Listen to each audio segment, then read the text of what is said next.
Our Samuel Johnson Dictionary of the English Language is very special. The library was lucky enough to be selected by the Woodward family to receive these books and many others from the Woodward collection. This is a photograph of Mr. Woodward's library. Mr. Woodward was such a bookman, and he was a collector, and books absolutely surrounded Mr. Woodward.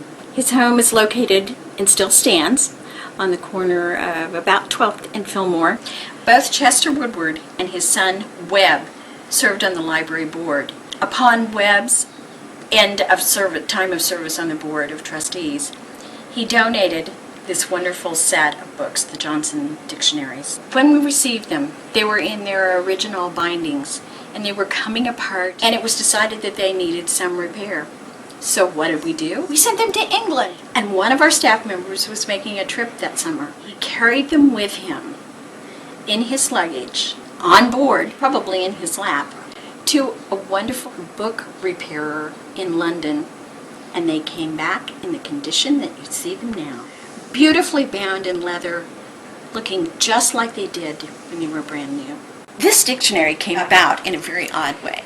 Mr. Johnson was selected for his scholarship and his ability to write and his attention to detail. And he was selected by the bookbinders and the booksellers in England because there was no complete dictionary of the English language at the time it was proposed. We're talking about 1746. There was no organized way to decide how words were spelled, how words were used, how words were defined. There were some English-French translations. There were some English-Latin translations, but minimal and not complete at all. Mr. Johnson wrote a proposal that took him a year, and they accepted it, and he sat in a garret with dust flying around him, with books stacked all over the place from different eras of English literature, and he would pull words out of them. And then he would write quotations, and he would hand them off to his assistants, and they would carefully write them down, and then he would select the word he wanted to find, and they would do this all by hand, and before it went to the printer, it had to be alphabetically arranged. It took him 9 years to birth this book. It was birthed in 2 volumes, and they're very large, as you can tell. Hard to carry around. They broke it down into 4 parts. 4 volumes that could be stacked up, and even they were about this tall. And eventually, a very small edition came out. By 1819, they had a miniature Johnson's Dictionary, and this really does say Johnson's Dictionary. Now, while the large dictionary had copious quotations, this one is regulated to very, very brief, concise definitions, and does not have so much the points of grammar in it, or the etymology of the word, where the word came from, what language, or the usage. This is the bare minimum, but it's quick, and it's handy, and it can fit in a pocket.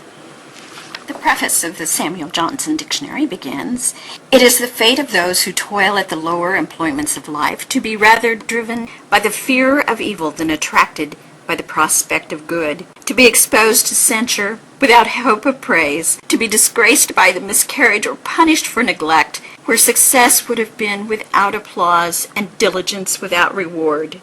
Among these unhappy mortals is the writer of dictionaries." Poor Mr. Johnson, he calls himself a lexicographer, and those are the drudges that make dictionaries. It's a noun, it's French. Obviously it comes from the Greek. And he describes himself as a writer of dictionaries, a harmless drudge. Let me show you some unusual and sometimes kind of snarky ways of defining words. One of the most famous quotations is the definition of oats, which is a noun and is listed as coming from the Saxon language. It is said to be a grain, which in England is generally given to horses, but in Scotland supports the people. It was just a little snarky comment on the Scots. He seemed to do that periodically. His definitions are opinionated, and he doesn't hesitate to put them in, and he got by with it, which is the kind of the part I like. There's a lot of Johnson in this dictionary, and while he tried not to quote from living sources. He quoted from Dryden and Pope and Milton and Shakespeare. When he did the usage parts, he also quoted from his own works, but he slipped it in. This book still remains the source for any definition of words in our American Constitution. If there is a constitutional law that is being changed, and it was written in the original Constitution, they have to go to this dictionary to find the context of what those words mean. It is still a very viable book today. It was a masterpiece for the time. Samuel Johnson holds a place in all of our hearts. The Samuel Johnson Dictionary of the English Language was the first of its kind. It is a complete 2-volume set of words known at the time it was published. According to Mr. Johnson, special is an adjective. It's from the French and it's from Latin, and it means extraordinary and uncommon. It's rare, it's unusual, it's scholarly, and it's special. And that's what special collections are all about.